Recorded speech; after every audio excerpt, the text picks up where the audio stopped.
welcome back to Grandpa Mark's Hobbies and build update number 1 of our 30 Ford Model A Coupe made by Revell. I spent a while today cleaning all the mold lines off of all the parts, which didn't take a whole lot. There wasn't a lot of mold lines here.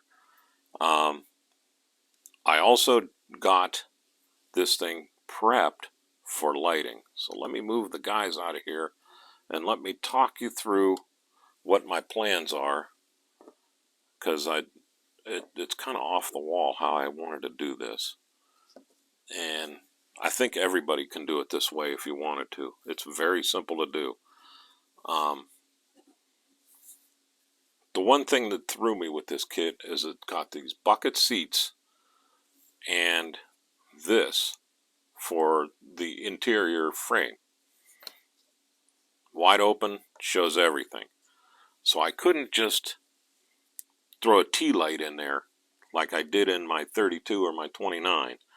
The other reason why I couldn't do that is because I want to do the channeled version of this, which raises that chassis up inside the body, and a T-light, no matter how I tried to finagle it, would not fit in that trunk space. No matter what I did. So I had to build like a battery box for the CR2032 battery that I'm going to use. And let me move these out of the way. And here's what I came up with. First off, if this coupe top didn't separate like this, I would have had to cut into the trunk. And I did that when I did my Supernatural car, and it took me a while, and I was able to do it, and it looked okay, but I didn't want to mess this up. I am going to do a Roadster here real soon that I'm going to cut this open and make a rumble seat out of it. But I didn't want to get into that with this, and this thing fits so nice just setting on itself that I don't have to worry about a big gaposis in it if I don't, well, I do if I hold it that way. But if I just set it together, it fits beautifully. There's no real gaposis in there at all. It just looks like a panel line. So that saved me. Now remember, I have this back panel, and what I did is I put all this together yesterday and taped it together to where it wasn't going to move, and was able to put it into the body, just dry fit. And I found that this back panel doesn't need to be glued in, which is awesome, because now with this panel in place here, I can just reach in there and, take the top off, and then just reach in and pull that panel right out of the way to give me access to the battery. Because the battery will fit in the trunk the way I made it. But the whole problem is with this on there, and my big Snicker bar fingers or even tweezers, there's no way that I'm going to be able to pull this battery box out of there with the seats in place. So I thought about it a little bit, and how am I going to do that? And for my 29 build, I bought these rare earth magnets to hold the seat in. The same reason, so I could get the seat out of the way, and that opened up the whole back, but I could pull the seat out of the way, reach in there and pull the battery out.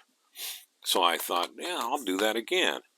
So I glued the rare earth magnet to the bottom of the seat, and then I just snapped one of the other rare earth magnets, the smaller one that fit the diameter or the thickness on it. I put a little super glue on the bottom of that. I put it in place. I held it there for a couple of minutes, and then voila, seats drop right in place. I put a P on this one for passenger and a D on this one for driver, because the magnets aren't in the exact same spot, and I want the seats to kind of fit. So that'll get the seats out of the way, and I can just reach in there and pull them out with my fingers. I tried that, and I can reach. Now I got a battery box that I made, and I can reach in there with tweezers even and pull that out right out of the box, and I'll leave enough wire to get it out of there far enough to where I'm above the rim to where I can reach in here and pull this CR2032 battery out of here. Now let's talk about the battery box a little bit because I'm really happy with this.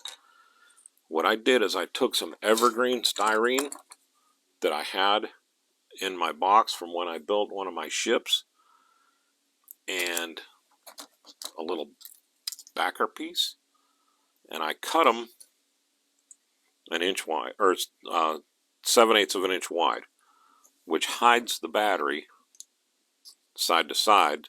So when you look down in there, all you're going to see is this. And I'll paint this black so you won't, you won't notice it. But the battery's in here. And then I took my, pull it out, my 3M duct tape that I got for doing my dryer vent. I have a million. I found that at the dollar store, believe it or not, years ago when I got my dryer. So I cut strips, and this is all it is aluminum on, it's like double-sided tape, or single-sided tape, where I can pull this off like that and just stick it to wherever. And that's some sticky stuff right there. So when you put it on there, make sure you got it where you want it. And what I did is, after this glue dried really well, is I cut a couple of strips of that. I put them all the way to the back, so they go up to this right here, but they don't go around it, so they don't touch each other. And when the battery goes in there, sure enough, it's making contact, positive and negative. And with that, I have a way to light my LED. And you're thinking, well, that's good, but you could have just shoved the wires in and pushed the battery in there, or glued the wires in and pushed the battery in. That's true, but I didn't. I did it this way, and now my plan is, and I already tested this with the prototype that I made of this yesterday that was way too short, and the edges stuck out so you could see them inside the trunk. But what I did is I sanded these leads down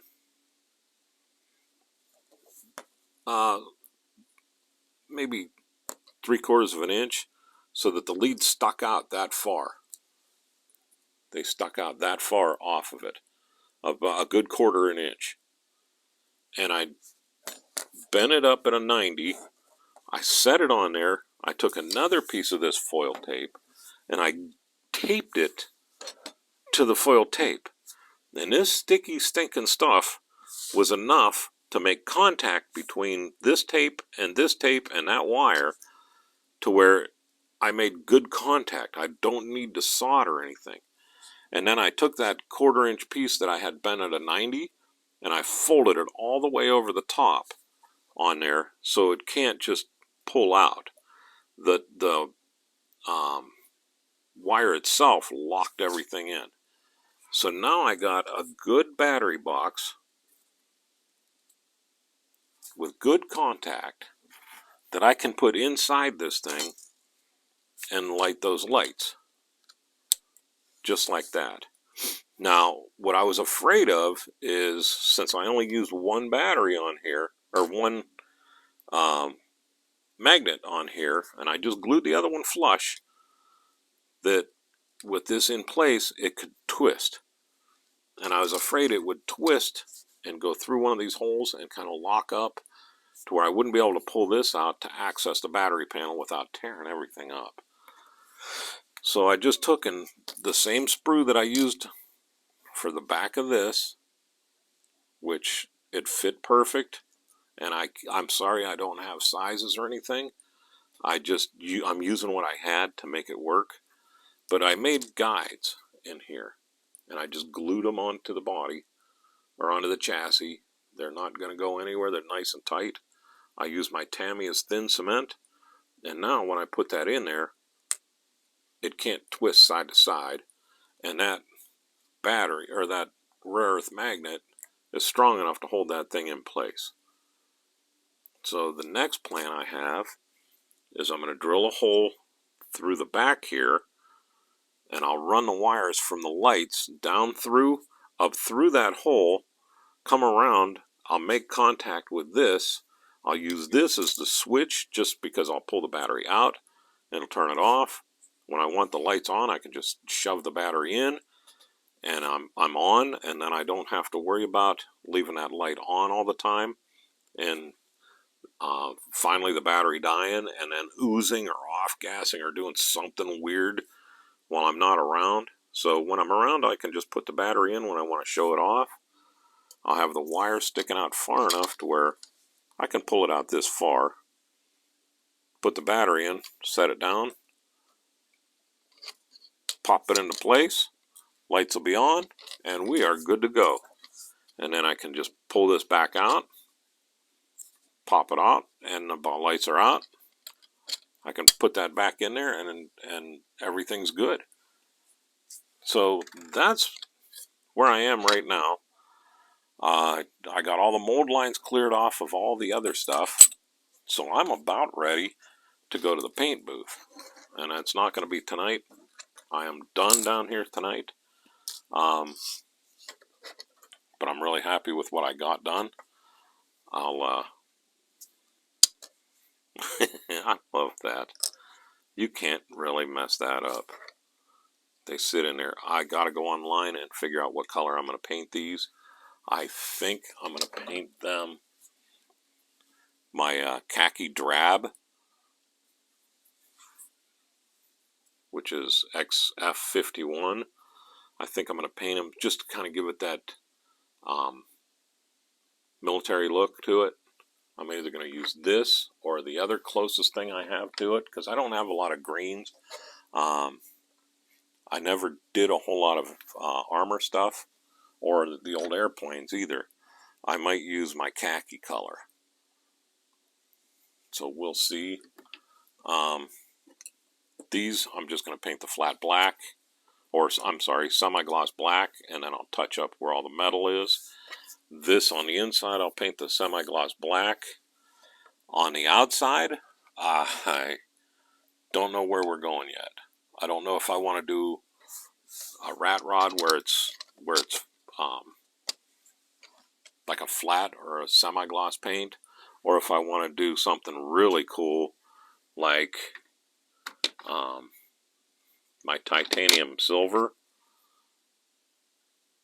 and then clear blue over the top of that. And I'm kind of leaning towards that just to really make this thing kind of a show car.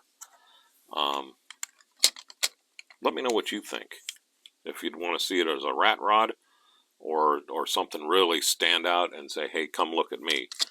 The other two, I did the one, my 32, I did with Tamiya's X14, and it looks really good. It had the big fenders and everything. And then the other one, I just did with gloss black, and it looks great. So I'm thinking the metallic blue or candy apple blue for this one might look really, really, really cool. I have another one that was a starter kit that was sent to me by a really awesome person. I don't want to throw names out or anything, but he started it and then just couldn't finish it, and he said he wanted me to do it.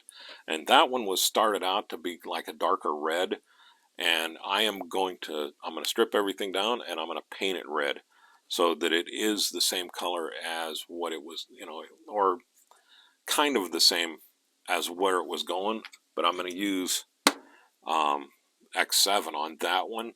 That's why this one's not going to be red, because this one originally was going to be red. But now I think I'm going to do the titanium silver with the candy apple blue over top of it, black inside, and I don't know, maybe these I'll even do with the titanium silver too. And then the jump seats I'll leave as the jump seats with the green or greenish color. I want to go look and see what which plane had those. I'm thinking that those came out of a Mustang, if I remember right, but I'm not 100% sure. It could be. So I'm going to go online and just check. And again, I have to go online and figure out what engine this thing is too, because I don't know what those heads are, and I don't want to screw them up like I did the 32. And I want to know where to put the spark plug wires on it. So there we go. Looking good so far, having a blast. I'll put a link to these in the description. So just go in the description, check it out, and that'll be straight to the Amazon site where I got them. And I'll even put a description in for these LEDs. Now this says white, and that's a white LED, but I am going to use a yellow one for this because that'll give those headlights a better look. I'm using the whites because I don't use them on anything else, and they're good for testing. But anyhow, I am Mark, and Grandpa Mark's Hobbies, the 30 Ford Model A Coupe. We're getting started. You guys have a great day. Thanks for watching.